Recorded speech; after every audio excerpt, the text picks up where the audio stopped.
Ingeniero, buenos días. Hay compañeros esperando en la sala, me dijeron.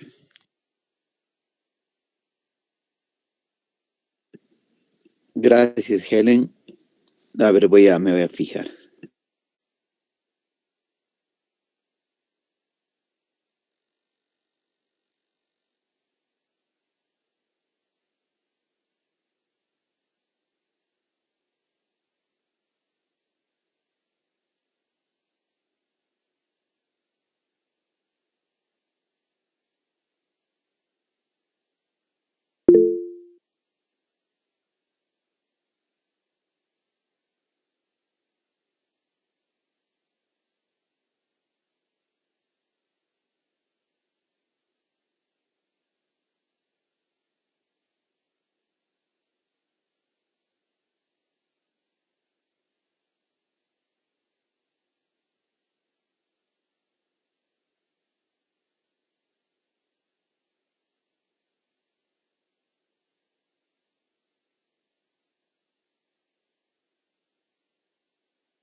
Ok, muy buenos días. Entonces iniciamos con nuestra clase.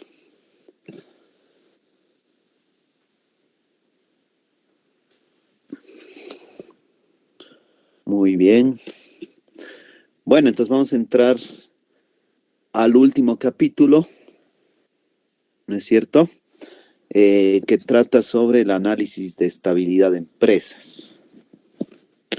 Ya, bueno, en esta primera imagen podemos ver que, bueno, antes como introducción, en los anteriores capítulos lo que hemos logrado diseñar es la altura de la presa, que es una de las dimensiones principales, ¿no?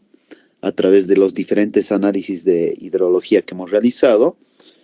Y luego, teniendo esa altura y además conociendo los caudales tanto de demanda para el determinado propósito de la presa, como el caudal de crecidas, hemos podido diseñar las obras de protección, que son el vertedero de excedencias más las obras de disipación de energía y la obra de toma, ¿no?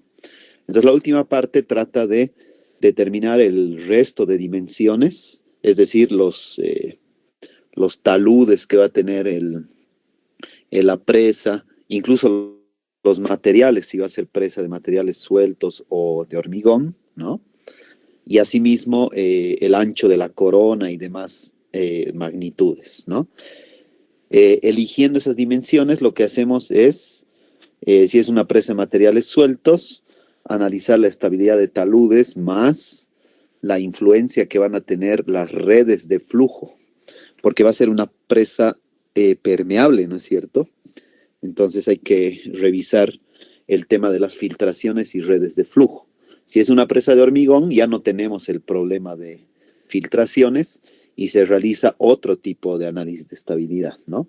Entonces eso es lo que vamos a ver en este capítulo.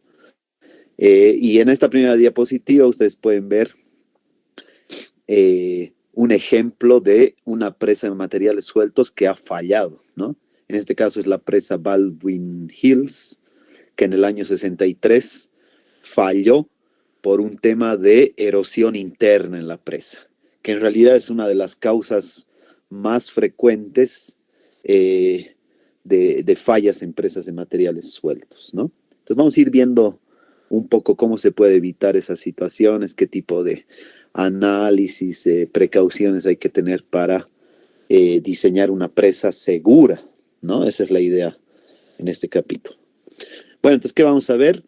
Vamos a ver principios para el diseño de presas de materiales sueltos y de hormigón, cómo seleccionamos el tipo de presa y a qué solicitaciones están sujetas, ¿no? Los distintos tipos de presas. Eso es en resumen. Entonces, como introducción y un recordatorio además, ¿no?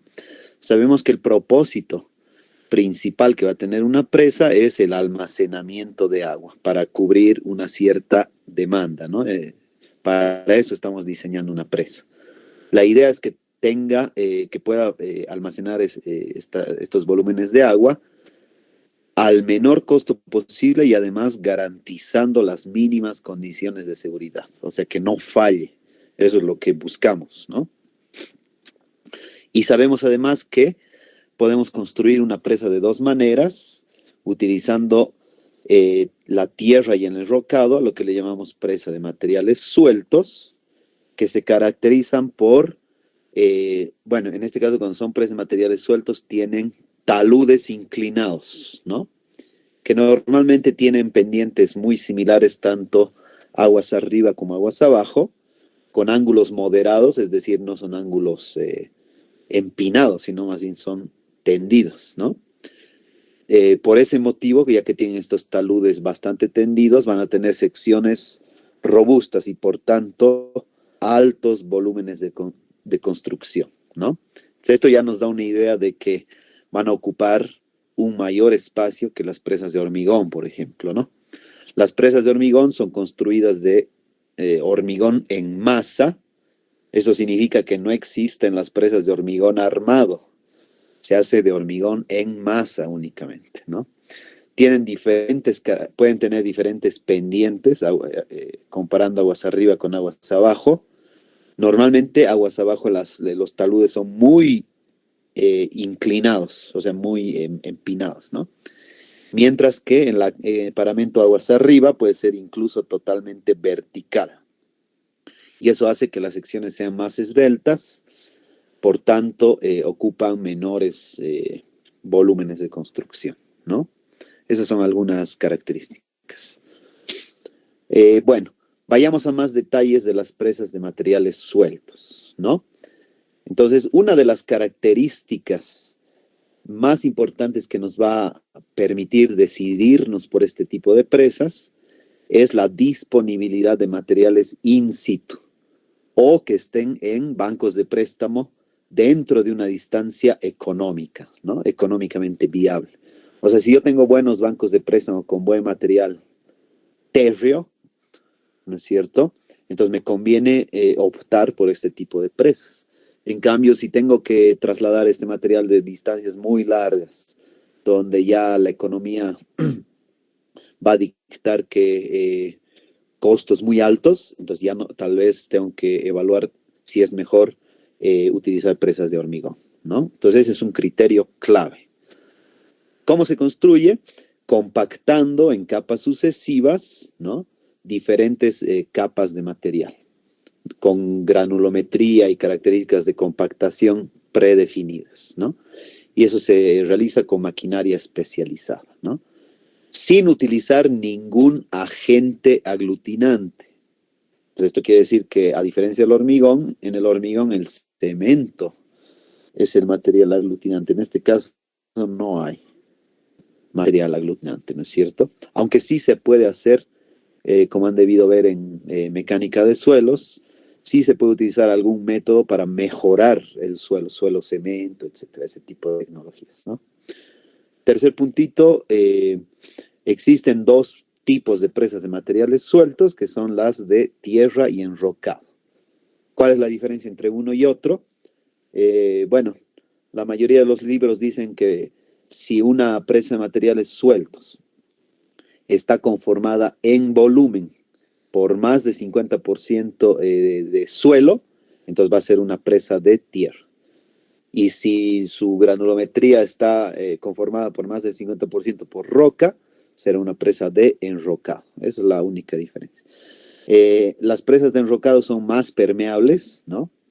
Por supuesto, porque la roca, al conformar capas de roca, tenemos más espacios abiertos, ¿no? Más poros, entonces va a ser más permeable.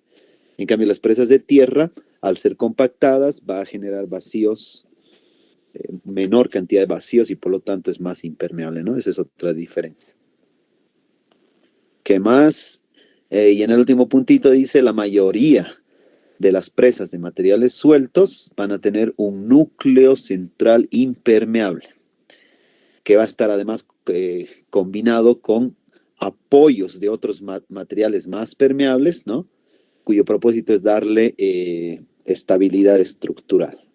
Entonces, normalmente el núcleo central va a ser bastante esbelto, y para darle mayor estabilidad a ese núcleo es que utilizamos materiales de distinta granulometría, ¿no? Para incrementar esta estabilidad. Bueno, entonces acá un poco se muestra algunas características de presas de tierra y de enrocado. Entonces a la izquierda tenemos las de tierra. Principalmente van a dominar en esos casos arcillas, limos y arenas, ¿no? En más del 50% de volumen.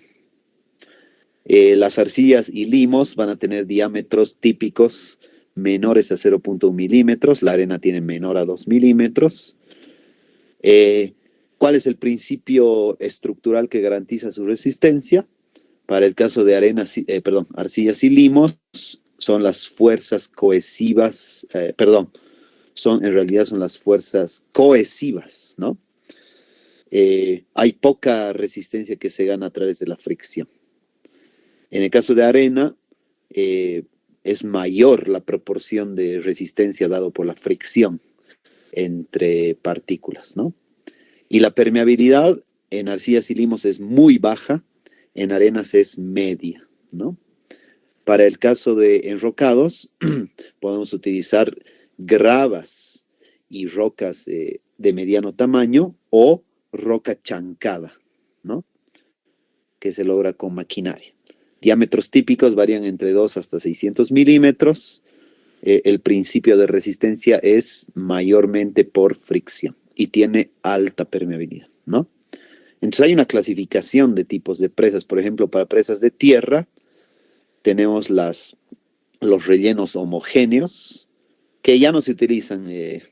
Históricamente se construía de esa manera, con un solo material para toda la presa, pero hoy en día ya se hace de manera zonificada con un núcleo central impermeable. Y hoy en día se combina ambos, ¿no? O sea, ahora lo que más se utiliza es la tercera categoría, es decir, un núcleo central de arcilla zonificada, es decir, con diferentes granulometrías en los apoyos y con enrocado para proteger especialmente los paramentos aguas arriba y aguas abajo contra la erosión, ¿no? Eso es lo más común. Si es solo de enrocado, se puede utilizar núcleos centrales ya sea de arcilla o de membranas que pueden ser asfálticas o incluso de pantallas de hormigón, ¿no? Entonces, esas características tienen estas presas, ¿no? Aquí hay algunos ejemplos de disposiciones típicas que se utilizan para presas de materiales sueltos, ¿no? Entonces aquí para los 6 tipos que ven acá, van a ver que hay diferentes taludes que se sugieren. Entonces históricamente se construía como el tipo A, que está en la parte superior izquierda, ¿no? Son presas homogéneas con un dren de pie, que ya esto ya está en desuso, como les digo, ¿no? O sea, ya no se hace presas homogéneas. Entonces las clases A y B son más de referencia histórica, ¿no? Incluso la C, y hasta la D, ¿no? Dice acá, obsoletos, ¿no? Lo más común son las clases E y F, que son presas con un núcleo central de arcilla, ¿no? Zonificadas y que pueden tener transiciones y drenes. Los drenes podrán ser, los más utilizados son los drenes tipo chimenea. Es decir, es un dren que inicia, en el paramento aguas abajo, va paralelo al núcleo central y luego tiene un dren de pie también, ¿no? Esa es la clase E o la clase F, ¿no?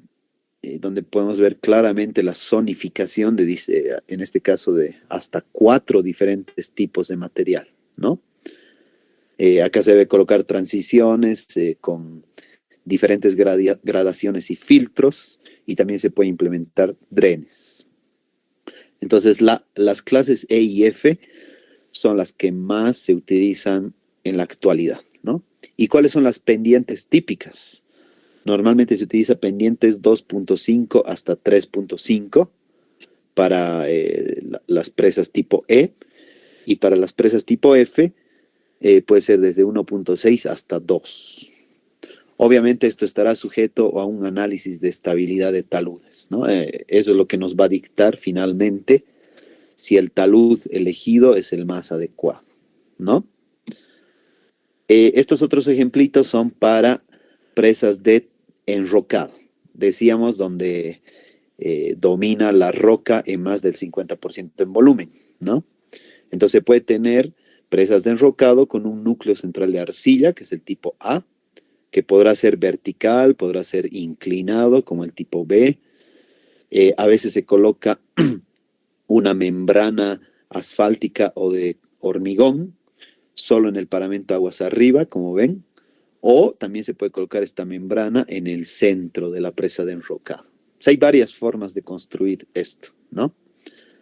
Las pendientes típicas para estas presas de enrocado se muestran con esos valores M, ¿no? Eso siempre va a mostrar los taludes dados como 1 vertical a M horizontal, ¿no? Entonces estas dimensiones son el talud en el sentido horizontal cuando la vertical vale 1. ¿No es cierto? Eso hay que tomar en cuenta. Perfecto.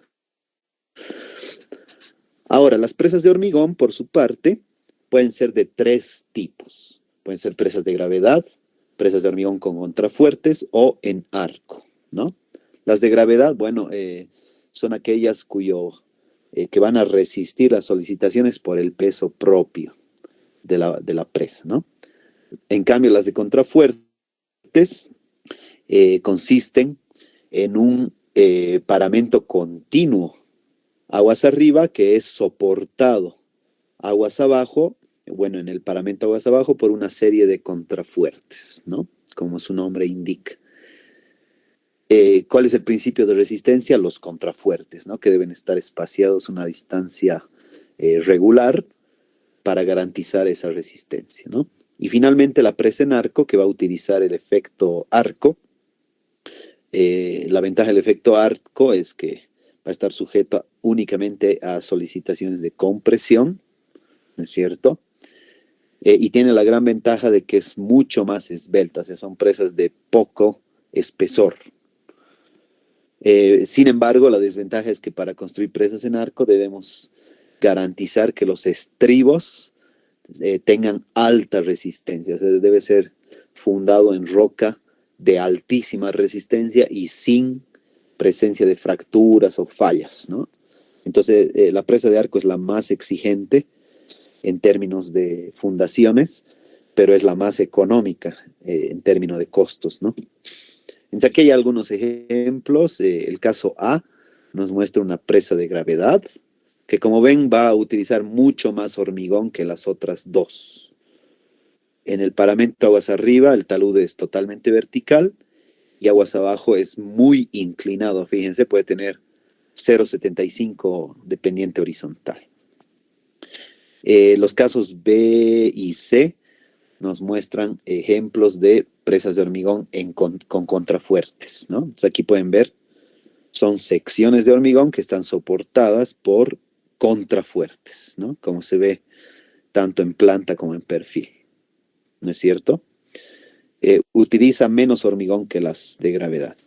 La que menos hormigón utiliza de las tres son las presas en arco, que normalmente van a ser semicirculares o aproximadamente parabólicos, ¿no? Esas secciones vistas en planta, y van a ser mucho más esbeltas, pero les repito, requieren fundaciones y estribos mucho más resistentes, ¿no?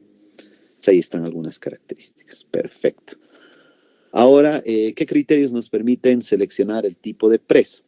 En realidad, esto es bastante complejo porque la selección del tipo óptimo de presa es multicriterio. Esto quiere decir que no hay un único criterio. En realidad para elegir el tipo de presa hay que trabajar en equipo con todos los profesionales involucrados en el diseño de la presa. Entonces acá tendrá voz el ingeniero estructural, tendrá voz el geólogo, el geotecnista, también el economista que nos va a dar los costos, etcétera. Es multicriterio, ¿no?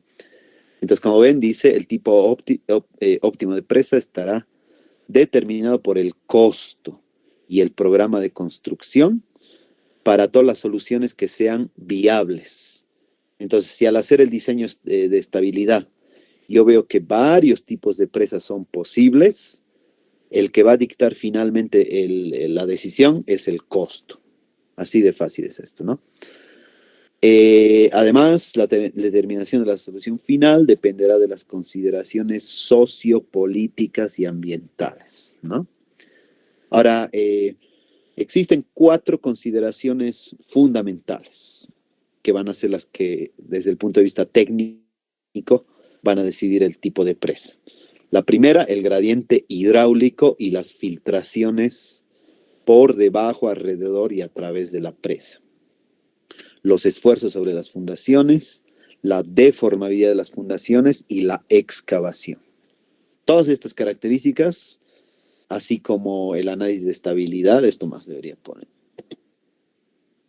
Un ratito, esto más le voy a aumentar. Le voy a aumentar la estabilidad de la estructura, ¿no?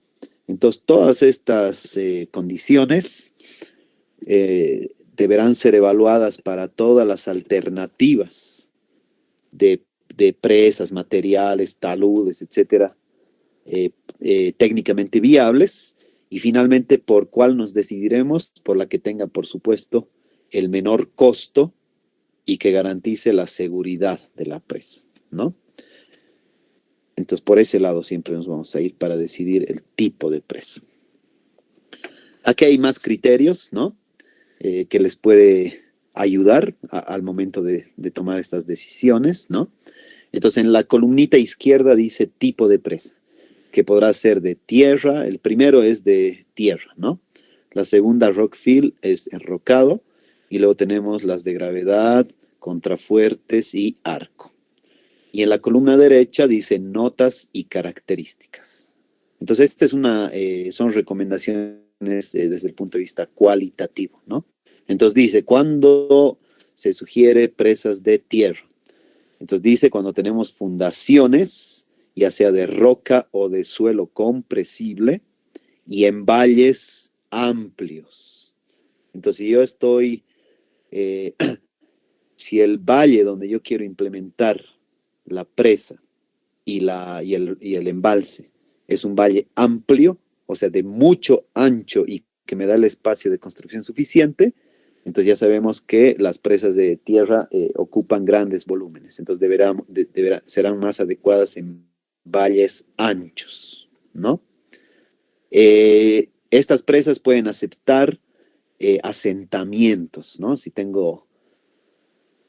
a través del análisis del suelo yo veo que la fundación todavía es susceptible a la consolidación y al asentamiento, entonces es mejor utilizar presa de tierra, ¿no?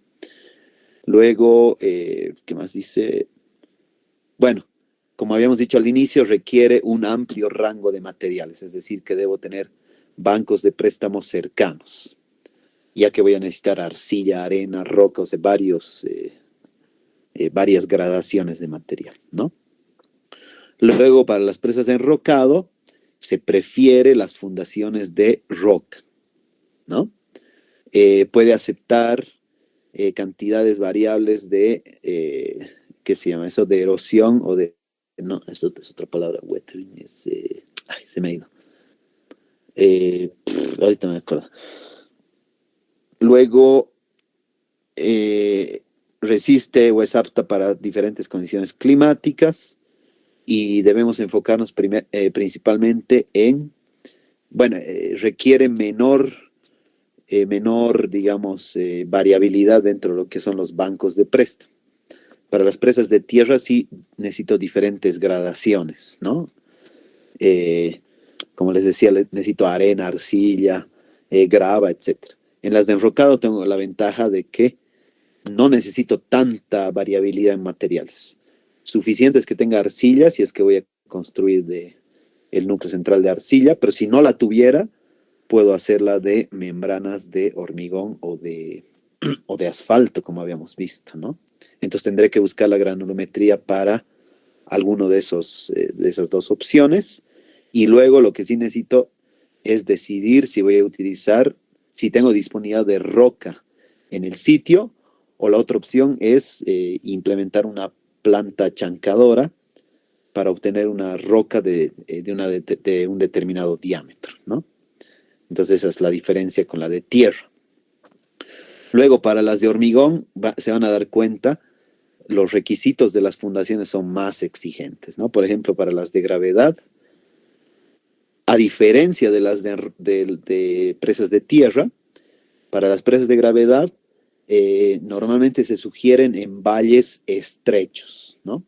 O sea, mejor si es en gargantas, donde las paredes de la garganta sean de roca muy resistente, ¿no? Eh, Debemos revisar que no existan discontinuidades en la roca, me refiero a fallas o quiebres, ¿no?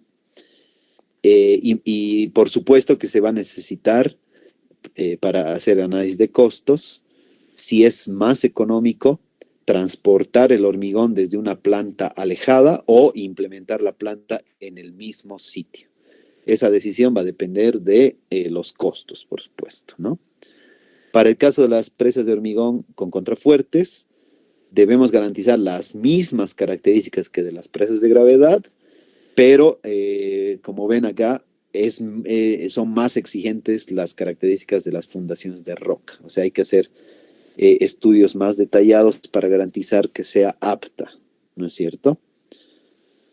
Sin embargo, fíjense los ahorros. Los ahorros en la cantidad de hormigón utilizado en comparación a las de gravedad oscila entre un 30 hasta un 60% menos de hormigón. O sea, es mucho más económica. Pero es más exigente en las fundaciones, ¿no? Y finalmente las de arco se sugieren en gargantas y en valles muy estrechos, ¿no? Debemos tener roca de la más alta calidad, ¿no es cierto? Que tenga poca deformabilidad, poca presencia de quiebres, etcétera, ¿no? La gran ventaja que tiene es que ahorramos el hormigón entre un 50 hasta un 85% menos hormigón que las de gravedad, ¿no? Entonces ahí tienen algunas características que también les puede ayudar a decidirse por el tipo de presa, ¿no? Ahora, ¿cuáles son las solicitaciones empresas que debemos evaluar para hacer el análisis estructural, ¿no? Entonces dice, la integridad estructural de la presa debe ser garantizada para un amplio rango de condiciones bajo las cuales trabajará la presa, ¿no?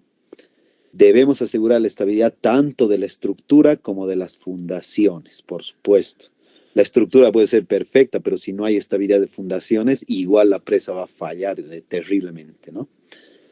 Las solicitaciones las podemos dividir en tres tipos: primarias, secundarias y excepcionales. ¿Cuáles son las cargas primarias? Son las que aparecen en todo momento y en cualquier tipo de presa. ¿Cuáles van a ser esas? El empuje hidráulico que va a ejercer el agua embalsada sobre la presa, eso siempre va a haber. El peso propio de la estructura, la presión de poros, especialmente si son presas de materiales sueltos, y los empujes activos y pasivos entre la estructura y las fundaciones, ¿no? Esas aparecen en todas las presas. Presas secundarias, solicitaciones secundarias. Son solicitaciones de menor magnitud y que no aparecen en todas las presas. Ejemplo, empuje de sedimentos y los efectos térmicos. Y finalmente, cargas excepcionales tienen baja probabilidad de ocurrencia y son de limitada aplicabilidad. Ejemplo clásico de esto, efectos sísmicos, ¿no? Entonces, estas son las cargas que debemos considerar, principalmente las primarias, ¿no? Esas siempre van a aparecer. Entonces, vamos a ir viendo eso para cada tipo de presa, ¿no? Entonces, acá en esta figurita se ve ejemplos de las cargas por peso propio, ¿no? Entonces la figura A nos muestra cómo se distribuye el peso propio en una presa de materiales sueltos, ¿no? Y el caso B muestra las cargas adicionales que se podrán producir por efecto de la carga hidráulica generada por las redes de flujo de las presas de materiales sueltos, ¿no? Como el agua ingresa a la presa, entonces se va a generar también presión de poros debida al agua que ingresa dentro de la presa. Entonces todo eso debe considerarse cuando hacemos el análisis de estabilidad de taludes, ¿no? En el caso de presas de hormigón, se analiza de diferente manera. Aquí ya no hay ingreso de agua, ¿no? Al cuerpo de la presa, pero sí se puede producir la falla por rotación de la presa, o sea, por vuelco o por traslación, es decir, el movimiento horizontal de la presa, por empuje del agua, ¿no?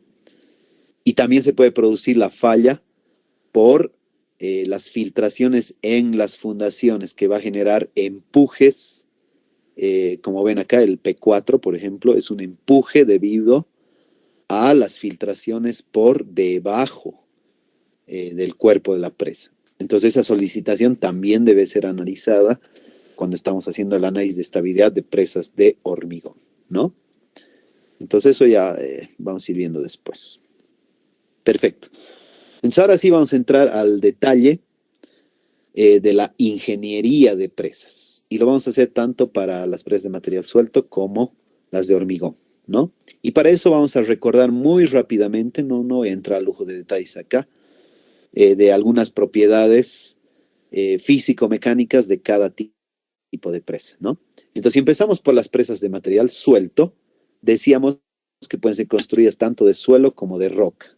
Ahí están en cada puntito la definición de qué es un suelo, qué es una roca, y en la parte inferior hay una tablita que nos muestra en función al tamaño de las partículas a qué tipo de suelo o roca corresponde. Esto ya lo conocen, no voy a entrar a los detalles.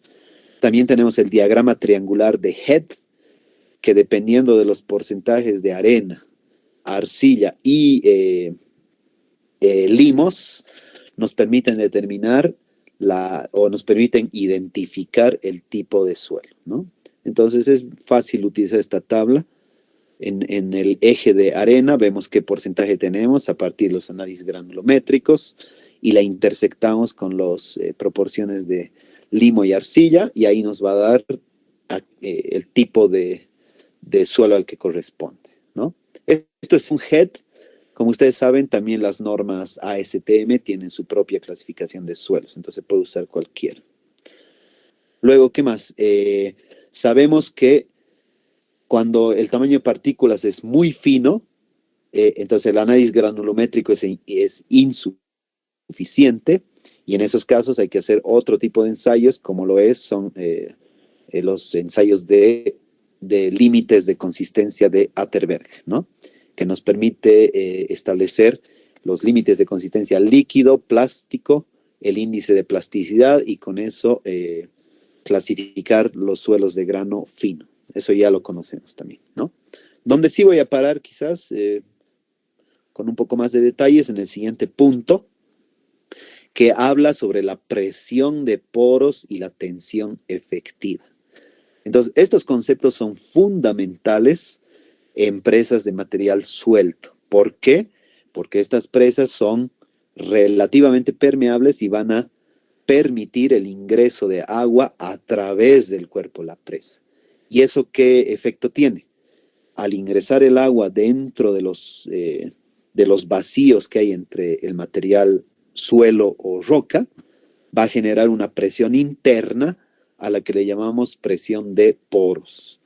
Y esta presión debe ser debidamente controlada, porque de otra manera, si no la controlamos, puede generar presión interna, o mejor dicho, erosión interna. Y como hemos visto en la primera diapositiva, si yo no controlo adecuadamente la erosión interna, se produce la tubificación, que no es otra cosa que el lavado del material fino dentro del cuerpo de la presa. Y imagínense, es como hacer un hormiguero dentro de la presa. Voy a crear unos vacíos cada vez más grandes y en algún momento el hormiguero colapsa y la presa falla y con el respectivo desastre, ¿no? Entonces, para evitar todo eso, hay que controlar la presión de poros. Y además tiene otro efecto el agua, no solo incrementa la presión de poros, sino reduce la resistencia a la estructura. Entonces, si inicialmente la estructura tenía una determinada resistencia al corte, cuando ingresa agua, esa resistencia al corte disminuye y se denomina tensión efectiva. Entonces, la tensión efectiva es la tensión del suelo sin presencia de agua menos la tensión debida a la presión de poros, ¿no? Entonces, por eso es importante estos dos conceptos. Entonces, ahí dice en ese puntito, el suelo está compuesto por tres fases. La parte sólida, que es la matriz de partículas de suelo, y los fluidos que estén dentro, que puede ser agua o aire, ¿no? La presión de poros es generada por el agua que ingresa a los espacios vacíos, ¿no? Y va a reducir la tensión efectiva, ¿no? ¿Qué es la tensión efectiva? Es un parámetro clave que va a determinar la resistencia al corte de los taludes que estamos diseñando, así como la compresibilidad de los suelos arcillosos, ¿no? Entonces aquí hay un diagrama gráfico que muestra el efecto que tiene la presión de poros, ¿no? Entonces en este gráfico, en la parte superior, vemos el nivel del, bueno, acá dice nivel del suelo, pero podemos asumir que es el nivel que tiene la corona de la presa, o sea, en la parte más alta, ¿no? ¿Y qué va a ocurrir? Inicialmente cuando la presa esté en seco, o sea, cuando no haya ingresado el agua por filtración todavía, no se generan redes de flujo, ¿no? Inicialmente, entonces, la presa va a tener una tensión, una resistencia al corte, que nosotros la podemos estimar a partir del ensayo triaxial, en condiciones no drenadas, ¿no es cierto? ¿Qué pasa posteriormente? Posteriormente va a ingresar agua a la... Entonces, fíjense, imaginemos que ingresa agua hasta un nivel. No va tenemos que evitar que ingrese agua hasta la cota de la corona. Normalmente va a ingresar a una cota bastante menor, ¿no? Y a partir de ese punto, ¿qué se genera? Se genera una presión de poros UW, que va a seguir una ley hidrostática de presiones, como ven acá, ¿no? Dada por gamma, el peso específico del agua, multiplicada por la cota Z, ¿no? Ahora fíjense, debido a también hay una distribución hidrostática de presiones debidas al peso del material, que le estamos llamando sigma, dada por el peso específico de los suelos, multiplicado por la altura Z medida desde la corona, ¿no? Entonces, ¿qué es lo que va a ocurrir? Por efecto de la presión de poros, esta tensión sigma va a disminuir a un nuevo valor sigma prima, al cual denominamos tensión efectiva. Entonces, aquí está la ecuacioncita que dice que sigma prima va a ser, es decir, la tensión efectiva va a ser la tensión en condiciones no drenadas menos la presión de poros. Entonces, esta ecuación y estos diagramas nos demuestran lo que mencionábamos en la anterior diapositiva, que el efecto del agua es doble. Primero, que incrementa la presión de poros dentro del cuerpo de la presa, valor que hay que limitar para evitar la tubificación. Y segundo, que va a reducir en un valor sigma prima a la tensión que teníamos en condiciones no drenadas. Entonces, esto es clave. Y ese es un primer fenómeno. Y hay un segundo fenómeno, fíjense, esto es interesante. El agua, como está ingresando solo en la zona saturada, ¿no es cierto?, de la presa. Entonces, ¿qué pasa en la zona no saturada? En la zona no saturada se producen presiones positivas. Y esas presiones les llamamos las presiones de succión. Entonces, eso va a ser importante cuando estemos haciendo el análisis de filtraciones, ¿no? Y también el análisis de estabilidad para analizar qué es lo que ocurre de manera diferenciada en la zona saturada y en la zona no saturada. Todos estos fenómenos van a aparecer, ¿no? Otra característica importante es la capacidad de soporte de los suelos, ¿no? Entonces, nosotros, ¿cómo mejoramos la capacidad de soporte? A partir de la compactación. Entonces, por eso es que se realiza la compactación capa por capa en la fase de construcción a partir de dos parámetros. La humedad óptima del suelo, que nos va a generar un determinado porcentaje de compactación. Eso se define haciendo la compactación en campo, en condiciones húmedas, porque hay una humedad óptima para la cual obtenemos la compactación máxima, y eso se realiza a través de ensayos de compactación y humedad in situ. Entonces el supervisor normalmente lo que hace es ir muestreando los suelos que van siendo compactados para determinar si están siendo compactados en la humedad de diseño. Entonces esto se diseña, la humedad con la que nosotros compactamos las capas de suelo, ¿no? Vamos a ver un poquito más adelante unos gráficos donde vamos a ver eso, ¿no? Y luego tenemos la resistencia al corte.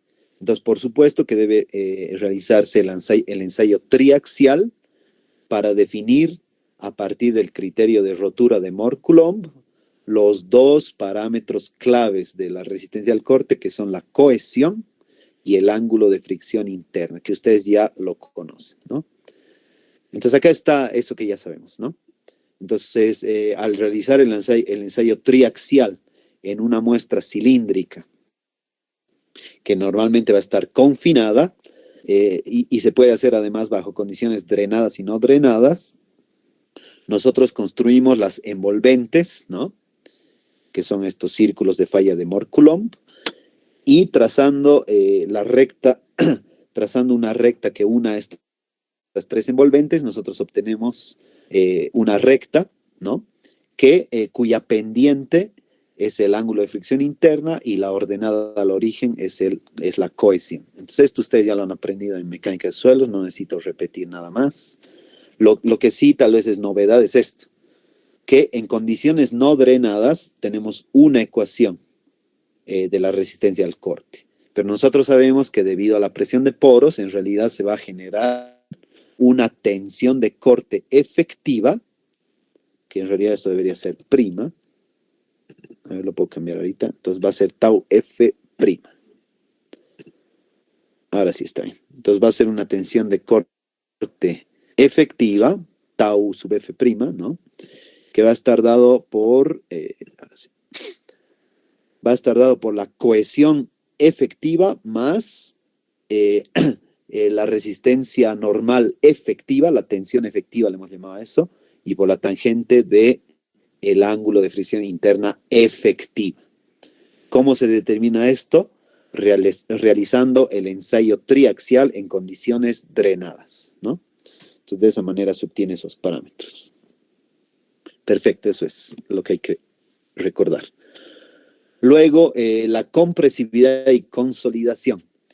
Estos son otros criterios claves en el caso de presas de material suelto, porque hemos dicho que normalmente se utiliza estas presas cuando se acepta que las fundaciones van a permitir asentamientos, ¿no? Entonces sabemos que cuando aplicamos carga sobre un suelo no consolidado, se van a producir asentamientos que ocurren en periodos de tiempo largos, ¿no? El asentamiento se produce por deformación elástica de las partículas de la fundación, por compresión del líquido que hay en los poros y la expulsión de aire, ¿no? Entonces esa es la idea. ¿Cómo determinamos el grado de consolidación? A partir de ensayos específicos en laboratorio, que ustedes también lo han visto en la materia de mecánica de suelos. No necesito repetir. Otro criterio clave es la permeabilidad. Esto va a ser clave tanto para presas de materiales sueltos como de hormigón, ¿no? En el caso de presas de materiales sueltos se produce el ingreso de agua, la filtración, tanto a través del cuerpo de la presa como por las fundaciones. En el caso de las presas de hormigón, solo por las fundaciones, ¿no? ¿Cómo evaluamos esas redes de flujo y esas filtraciones? A través de los siguientes criterios, ¿no? Entonces, primero tenemos que conocer la permeabilidad, tanto de los materiales de la presa de material suelto como de las fundaciones, si es que se utiliza suelo, ¿no? Entonces dice, la permeabilidad es un parámetro importante para estudiar el tema de filtraciones, estabilidad de taludes y consolidación, ¿no? ¿Cuál es la variable que mide la permeabilidad? Es el coeficiente de permeabilidad K, que se mide en unidades de metros sobre segundo, ¿no? Entonces, en realidad es una especie de velocidad del flujo a través de un material permeable, ¿no? Esa variable K se puede medir en laboratorio. Entonces, si nosotros tenemos una muestra de suelo de roca, ya lo hemos visto esto en el capítulo 1, incluso les he pasado las normas ASTM que permiten establecer la permeabilidad. Entonces, eso lo pueden revisar, ¿no? Conocida la permeabilidad, nosotros podemos evaluar el flujo de agua en medios porosos, ¿no? Y normalmente, en el caso de suelos y rocas, se utiliza la ecuación de Darcy. Entonces, todo parte de esto, ¿no? Sabemos que la velocidad del flujo a través de un medio permeable va a estar dado por el coeficiente de permeabilidad, K, y por el gradiente hidráulico. Es decir, la variación en la carga hidráulica respecto a la longitud que recorre el flujo. ¿Y por qué hay signo negativo? Porque el flujo se va a mover de las zonas de mayor gradiente hidráulico a las de menor gradiente hidráulico. Entonces, por eso es el signo negativo. Y si nosotros multiplicamos, bueno, esa es una, ¿no? Si nosotros integramos esta ecuación a lo largo de una línea de flujo, ¿no? Y la multiplicamos por el área, obtenemos lo que se llama la ecuación de Darcy, ¿no? Que nos dice que el caudal, es decir, la cantidad de agua que atraviesa una sección transversal a su vez, ¿no? Entonces va a estar dado por el coeficiente K de permeabilidad, por el gradiente hidráulico I y por el área de la sección transversal. Esa es la ecuación de Darcy, ¿no? Para la compactación, acá es donde les quería mostrar que en la fase de construcción hay una humedad ideal, una humedad óptima para la cual obtenemos la máxima densidad de un determinado suelo por compactación. Entonces nosotros podemos encontrar, hay una relación entre densidad y humedad o contenido de agua en el suelo que se puede hallar a partir de esta ecuación, ¿no? Entonces la densidad seca D está dada por la densidad aparente, es decir, la del suelo con un determinado contenido de agua dividido entre 1 más W, ¿no? Entonces normalmente lo que se hace, ¿qué se hace en construcción? Se despeja ρ, es decir, la densidad aparente, que va a ser la densidad seca de un determinado suelo multiplicado por 1 más el contenido de agua, ¿no? Entonces, de esa manera es que el ingeniero supervisor va muestreando el suelo para medir esos dos parámetros, la densidad seca y el contenido de humedad, ¿no? Ahorita vamos a ver que hay una curvita que nos muestra que hay una densidad óptima para obtener la máxima densidad aparente, ¿no? Entonces, enseguida vamos a ver ese grafiquito. Entonces aquí dice, para una buena compactación en la fase de construcción, hay un espesor ideal de la capa de suelo, o sea, hay un espesor, digamos, específico de las diferentes capas que deben ser compactadas, ¿no? Entonces, los espesores que se especifican normalmente en la construcción varían entre 150 hasta 250 milímetros. Esos son los espesores que debe, en la fase de construcción, ¿qué es lo que pasa? Se van vaciando los espesores de ese material, las volquetas van distribuyendo, ¿no? una vez que se ha hecho la... A ver, ¿cómo se hace en la construcción para no perdernos? Se va a la zona, se va a construir, mediante retroexcavadora se hace una zanja para las fundaciones y en esa zanja se empiezan a construir las distintas capas que conforman el material en espesores de 15 a 25 centímetros y eso se va compactando con maquinaria específica, ¿no es cierto? Ahora, ¿cómo determinamos la densidad y el contenido de humedad? En laboratorio a partir de los ensayos de compactación. Y fíjense, acá está el gráfico. Entonces nosotros vamos a obtener, si graficamos los resultados de laboratorio, en el eje X el contenido de agua en el suelo en porcentaje y en el eje Y la densidad seca, ¿no? Que podemos determinarlas en laboratorio a través de los ensayos específicos, se van a generar estas curvas, que fíjense, tienen una forma, podemos decir, parabólica inversa, por dar una definición, ¿no? Y fíjense, para un determinado porcentaje de contenido de aire en el suelo, ¿no? Hay una humedad óptima para la cual maximizamos la densidad seca. Y esa es la humedad que nosotros debemos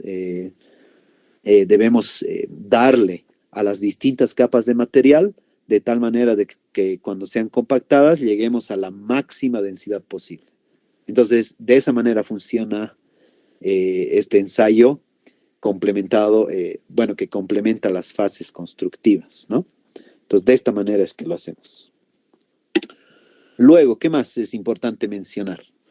Lo que vemos en esta tabla 2.3, que la he sacado del libro de Novak, de estructuras hidráulicas, son las características mínimas, las características técnicas mínimas que deben tener los distintos tipos de suelos utilizados en presas de materiales sueltos, ¿no?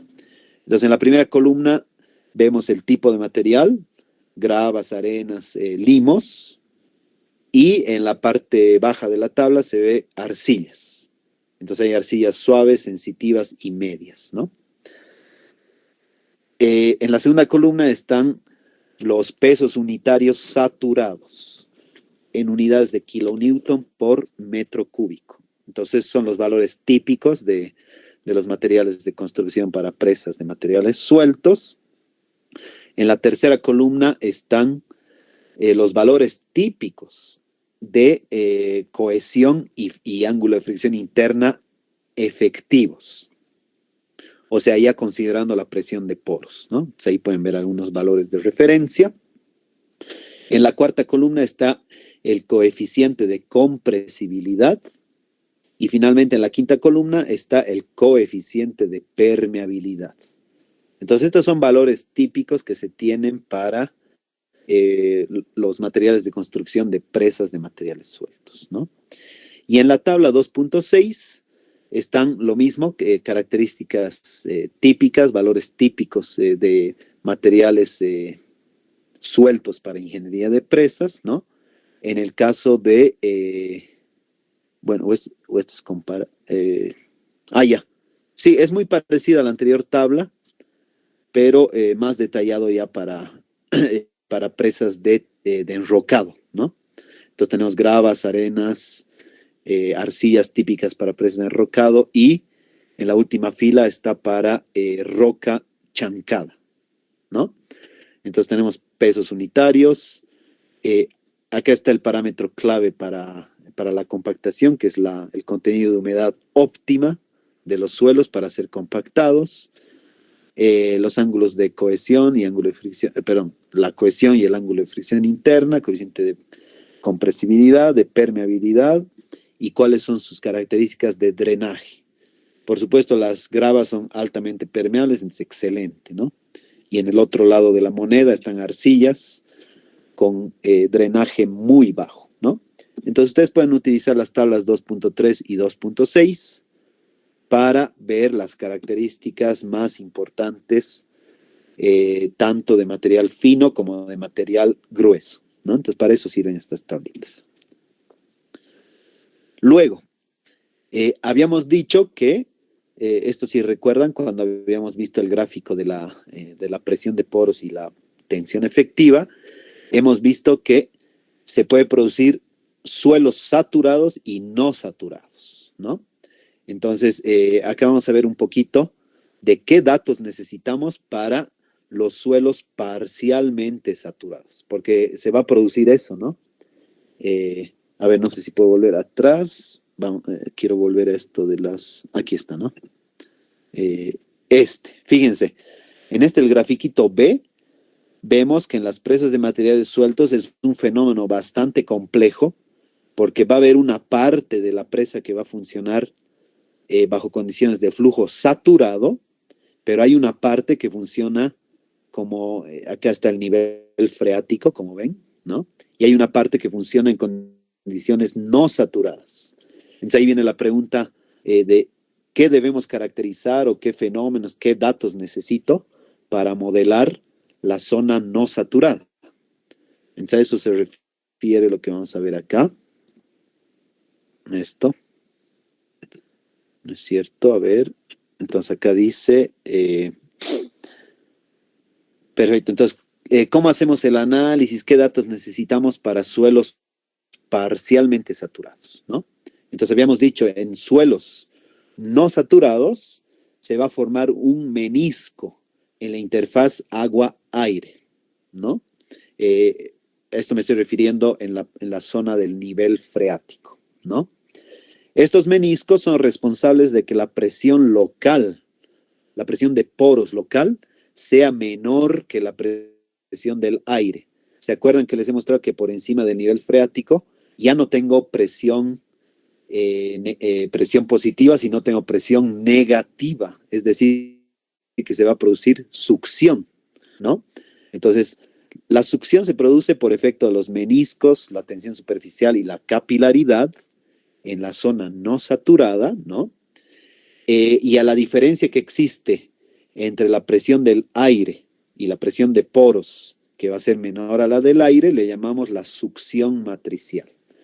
Y esa succión matricial es la que nos va a pedir, es la que va a aparecer en diferentes, en los fenómenos de flujo no saturado. Y van a ver, cuando estemos haciendo un ejemplo de aplicación de un software, nos va a pedir como dato la succión matricial, ¿no? ¿Y cuál es el efecto que tiene esta succión? Dice, la succión matricial es responsable de generar fuerzas de contacto intergranulares considerables entre las partículas del suelo, ¿no? A partir de los ensayos de laboratorio se sabe que existe una relación inversa entre la succión matricial y el grado de saturación de suelo. ¿Qué quiere decir inversa? Que a mayor saturación de suelo, menor succión matricial. A menor saturación del suelo, mayor succión matricial, ¿no? Y aquí está la norma STM que nos permite medir esto. Entonces dice, la relación entre el contenido de agua y la succión en un suelo se define a través de una curva característica de succión en el suelo, o también se le llama la curva de retención de agua. Y esta curva, ¿cómo la construimos? Está especificada en la norma ASTM D5298. Entonces acá hay un ejemplo de esa curva de retención del suelo, ¿no? Entonces en la figura 3 ahí pueden ver qué es la curva de retención. Es una curva que en el eje X nos muestra la succión matricial en escala logarítmica y que se mide en kilopascales, y en el eje Y está el grado de saturación del suelo en porcentaje, ¿no? Entonces vemos que la curva de retención es una curva que tiene esta forma, ¿no? Al inicio empieza a decaer de manera, siguiendo esta ecuación logarítmica, ¿no?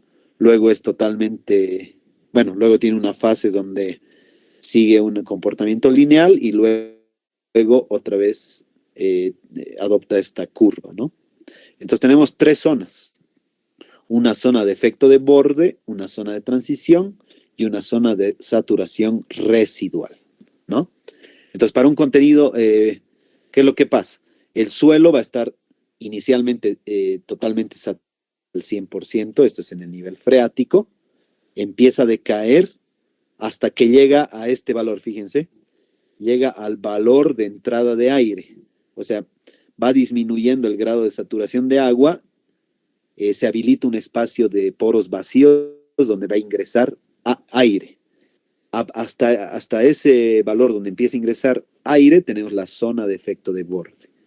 Desde la zona donde ingresa aire, hasta empieza a disminuir, ¿no? De manera lineal en la zona de transición, hasta que llegamos, fíjense, al grado de saturación residual, donde ya se define la zona de esta zona de saturación residual, ¿no? Entonces, a partir de esos límites podemos diferenciar las tres zonas. La primera se diferencia por el valor de entrada de aire, la segunda por el grado de saturación residual y la tercera es desde ese valor hasta que el grado de saturación llega a cero, ¿no? Entonces, este gráfico se determina a partir del ensayo ASTM 5298, ¿no? Y lo que encontramos es que para diferentes materiales hay diferentes curvas diferentes curvas de retención de agua, ¿no? Entonces, para la arcilla, el limo y la arena, fíjense, son diferentes curvas. Entonces, hay que hacer el ensayo para diferentes curvas, diferentes valores de saturación, etcétera, ¿no? Luego, ¿cómo evaluamos la resistencia al corte en suelos no saturados? Entonces, como ven acá dice, la resistencia al corte en suelos no saturados requiere otras variables de estado de esfuerzos, ¿no? Ya que ya no es suficiente el esfuerzo efectivo, ¿no? Entonces, los que han estudiado con detalle este fenómeno son Fredluk y Morgenstern, que finalmente llegaron a una ecuación como la que se ve en la pantalla, ¿no? Que nos dice que la resistencia al corte en suelos parcialmente saturados están dados por la cohesión efectiva para suelos saturados, ¿no? Más, esta es la tensión efectiva, ¿no es cierto? Es el esfuerzo normal neto menos la presión de aire por la tangente del ángulo de fricción interna efectiva y más, esto hemos visto que es la succión matricial multiplicado por la tangente del ángulo de fricción interna elevado a la b. A este ángulo phi elevado a la b le llamamos el ángulo que define la tasa de incremento de la resistencia al corte con respecto a la succión del suelo, ¿no? Y gráficamente se ve así. Entonces, si nosotros graficamos en el eje X el esfuerzo normal efectivo y en el eje Y la resistencia al corte, entonces vamos a ver que por la ecuación de, bueno, este es el criterio de Mohr-Coulomb para el caso de suelos parcialmente saturados, ¿no? Entonces vamos a llegar a, esta es la ecuación, ¿no? Y va a generar este plano de falla, ¿no es cierto? Entonces esta es la representación gráfica de la ecuación de anterior que hemos visto, ¿no? De Fredluk y Morgenstern. Perfecto. Mucha, no vamos a acabar hoy día. Pensaba acabar hoy día, está bien difícil. Ya, por lo menos llegaremos hasta lo máximo que podamos. Ya. Perfecto. Entonces, conocidas todas las propiedades, ecuaciones de cálculo, etcétera, es importante también considerar cómo pueden fallar las presas de materiales sueltos, ¿no? Entonces, ya hemos mencionado algunos. Esto lo voy a pasar muy rápido, ¿no? Entonces, el primer modo de falla de una presa de materiales sueltos es cuando tenemos rebalse de agua por encima del cuerpo de la presa. Entonces, si diseño por algún motivo de manera incorrecta el vertedero de excedencias, el agua puede pasar por encima de la presa y fallar de esta manera, ¿no? Lavando todo el material por el cual está sobrepasando el agua y eso se llama falla por desborde, ¿no? También puede fallar por erosión interna, generando estos tubos, por eso se llama tubificación. Entonces, fíjense, si el agua ingresa de manera no controlada con grandes gradientes hidráulicos, sin prever filtros, transiciones o drenes, puede lavar el material fino, tanto dentro de la presa como en las fundaciones, por debajo. Y esta es la causa más común de falla de presas. Entonces, por eso hay que tener tanto cuidado con el diseño de los filtros y drenes, ¿no? También puede fallar por asentamientos. Entonces, si yo no preveo un bordo libre suficiente, la presa se puede asentar y por lo tanto el agua, aunque tenga vertedero, puede ser que desborde, ¿no? Por el efecto del asentamiento. Y luego puede fallar por 3 condiciones de inestabilidad, ¿no? Entonces van a ver que por este motivo hay que hacer, cuando hacemos el análisis de estabilidad de taludes, hay que hacer estabilidad de taludes en el talud aguas abajo y fíjense, bajo condiciones normales de funcionamiento. También hay que hacer un análisis de taludes aguas arriba por efecto de vaciamiento rápido de la presa. Entonces imagínense que yo de alguna manera pudiera hacer que el agua embalsada se vacíe de manera súbita, entonces eso va a producir una falla del talud aguas arriba, que también debe ser evaluada a partir del análisis de estabilidad de taludes, ¿no? Y debemos garantizar que el factor de seguridad para esta condición y la segunda sea mayor a cierto valor, ¿no? Para garantizar la estabilidad. Y hay un tercer tipo que es, fíjense, el primer tipo, entonces repito, es el análisis de estabilidad de taludes en condiciones normales de funcionamiento. Segunda condición de funcionamiento es la falla del talud aguas arriba por vaciamiento rápido del agua en el embalse. Y la tercera es verificación de la estabilidad de taludes, incluyendo, ¿no? Incluyendo la fundación. Entonces, esas son las 3 condiciones que yo debo evaluar los factores de seguridad, ¿no? Entonces, esto es bien importante, ¿no? Bueno, y en cuanto a los materiales de construcción, decíamos que las de material suelto está conformada por un núcleo central y los apoyos, ¿no? Entonces, acá están algunas características importantes. Dice, el núcleo debe tener baja permeabilidad, idealmente de media a alta plasticidad. Eso va a estar dado por el índice de plasticidad, ¿no? Debe admitir pocas deformaciones y no debe tener riesgo de fractura. No es necesario que el núcleo central tenga alta resistencia al corte, no es necesario. Justamente para eso es que vamos a tener los apoyos. Los suelos más aptos son los que tienen un contenido de arcilla superior al 25 hasta el 30%, ¿no? Y luego viene el material de apoyo, que también le llamamos espaldones, que requieren altas, eso sí, requieren altas resistencias al corte y además que permitan los taludes de diseño que nosotros le damos, como hemos visto en las primeras diapositivas, ¿no? Deben tener alta permeabilidad. ¿Para qué? Para disipar la presión de poros. Entonces, por eso el material de los apoyos es de alta permeabilidad, para disipar la presión de poros, ¿no? Y finalmente también se especifica los materiales para los drenes y los filtros, que debe ser material limpio, o sea, libre de cualquier tipo de contaminante, no debe ser susceptible a la degradación química, ¿no? Y debe tener una permeabilidad suficiente para permitir el paso del agua, ¿no? Normalmente, ¿qué se va a utilizar? Gravas finas procesadas, roca triturada y arena gruesa a media. Y deben ser diseñadas en gradación secuencial. Quiere decir que vamos a ir de mayor a menor gradación medida desde el núcleo, ¿no es cierto? De esa manera va a permitir, va a funcionar como filtro, ¿no? Listo. ¿Cómo se hace el análisis de filtraciones y de redes de flujo, ¿no? Entonces acá hay otras recomendaciones y vamos a ver rápidamente las ecuaciones utilizadas, ¿no?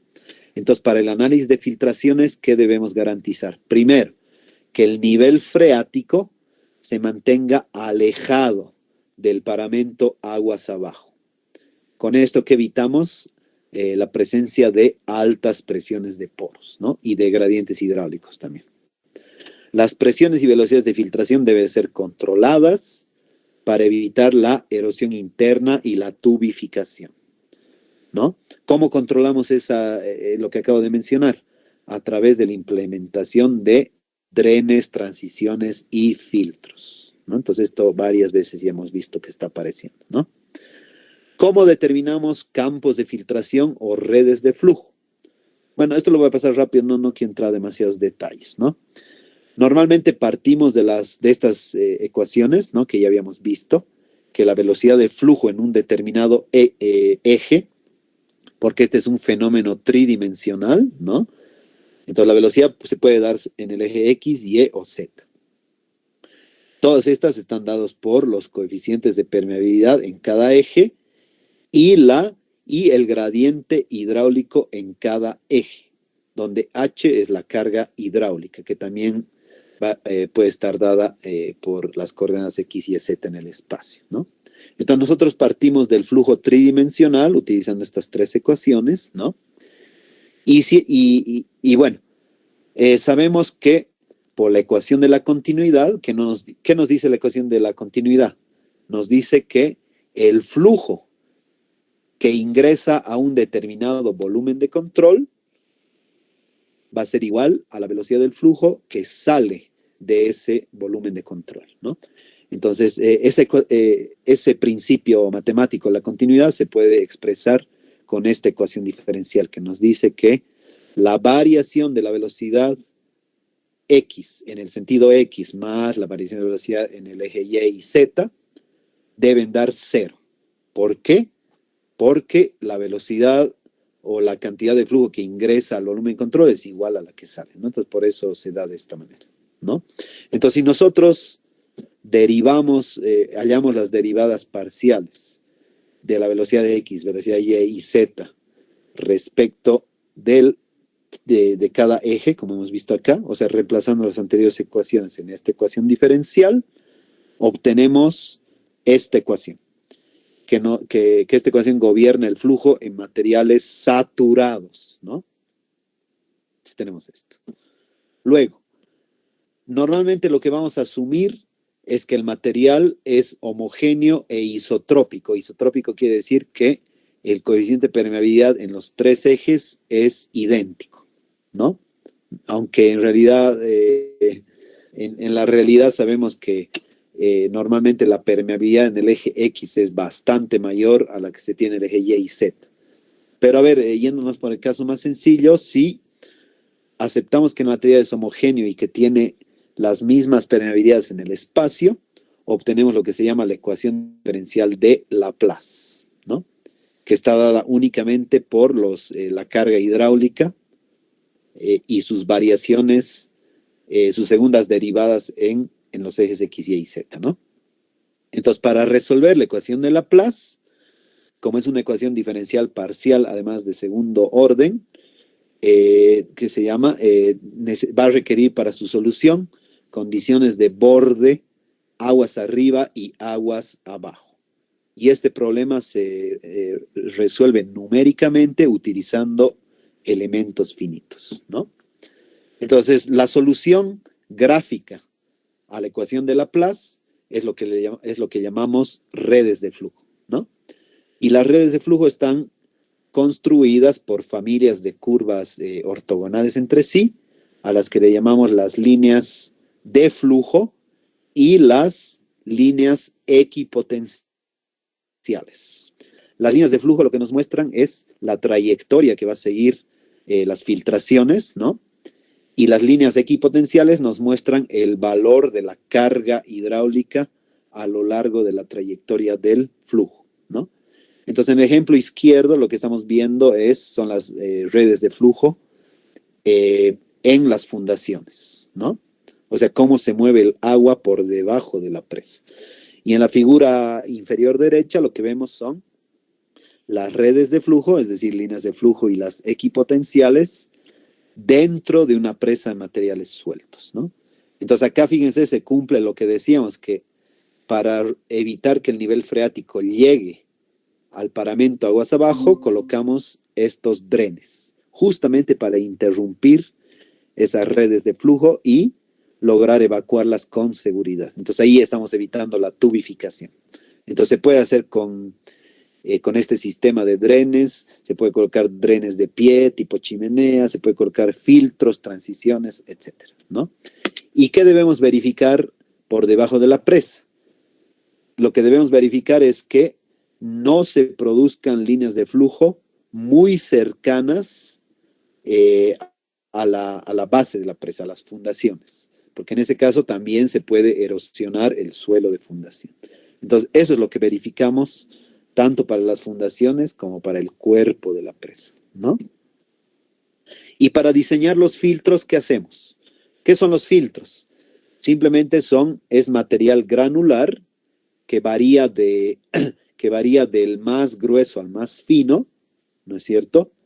De tal manera de que, digamos, se tenga un gradiente hidráulico que permita el movimiento al agua sin obstáculos, en otras palabras, ¿no? Entonces acá dice diseño de filtros, dice, se requiere que los filtros sean lo suficientemente finos para prevenir la migración de los finos, ¿no?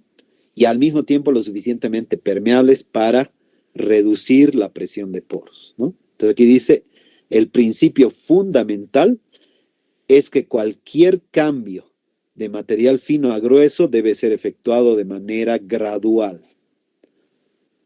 ¿No es cierto? Entonces, normalmente, ¿qué hacemos? Desde el núcleo de arcilla, a continuación del núcleo de arcilla, colocamos una capa de arena, luego una capa de arena gruesa, luego grava y luego viene el material grueso. Eso va a facilitar el movimiento del agua, evitando la migración del material fino y reduciendo la presión interna. ¿Cómo garantizamos este diseño? Eh, como dice en el segundo puntito, para definir las gradaciones apropiadas, se utilizan estas expresiones, ¿no? Entonces, el diámetro característico 15 del filtro respecto al diámetro 85 del suelo debe ser menor o igual a 5. El diámetro 15 del filtro respecto al 15 del suelo debe ser mayor o igual a 5.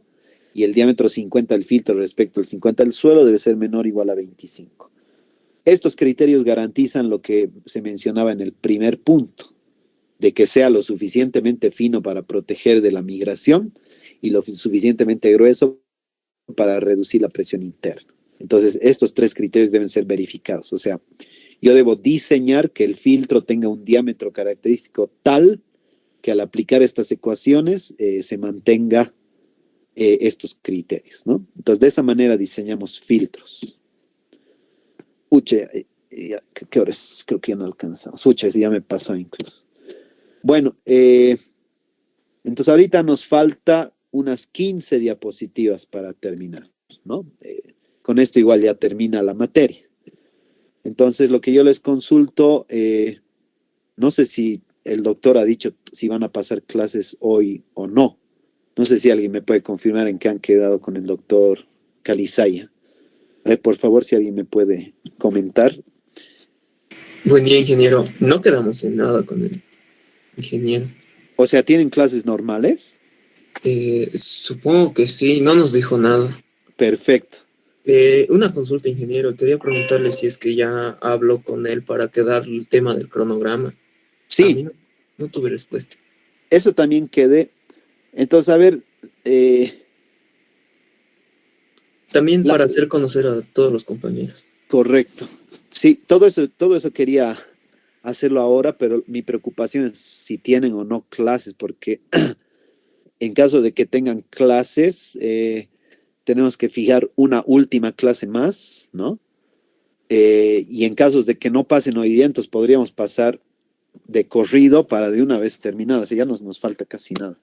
Pero eso está sujeto a así en que han quedado con el doctor Calizaya. Entonces, si me dan un segundito, a ver, yo lo puedo llamar y ahorita mismo les aviso. Entonces, denme por favor unos 2 minutitos, ahorita yo lo estoy llamando al doctor, un segundito, por favor. Está bien, ingeniero.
Bueno, lo llamo y está apagado su celular, entonces está un poco complicado saber qué va a pasar, ¿no?